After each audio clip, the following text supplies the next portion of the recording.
بسم الله الرحمن الرحيم معصر المدن قدومية رئيس الكوات ودهان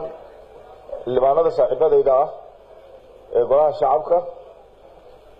والوضعنا ذا قراها شعبك إيو بعض الصحافة السلام عليكم ورحمة الله وبركاته مدن قدومية وما نستاذين وحكاله كلي واحد دوني إن برامجين خصوصين maadaama golaha shacabka uu yahay wakiilka rasmiga ee bulshada Soomaaliyeed qaybaheeda kala duwan madana gudoomiye usbuucii aan soo dhaafnay waxa dhacay falal dambiyeedyo oo aad runtii u xanuun badan u qaab daran u foolxun oo diinta islaamka iyo dastuurka ay taabanayso marka waxaan rabaa u kaadinayaa annaga amni waa ka hadalnay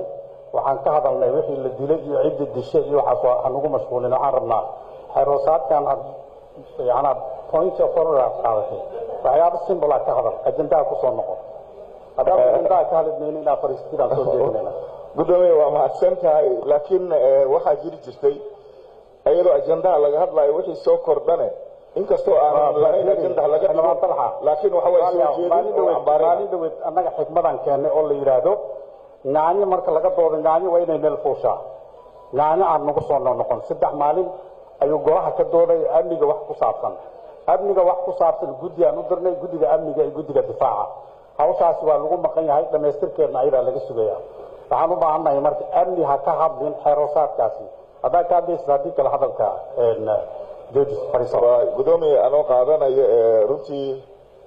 taladaada laakiin wax guracan haday dhaxan waa la cambaarayn jiray haddaan ka aamusnana bulshada waa nagu dagaalaysaa ogaada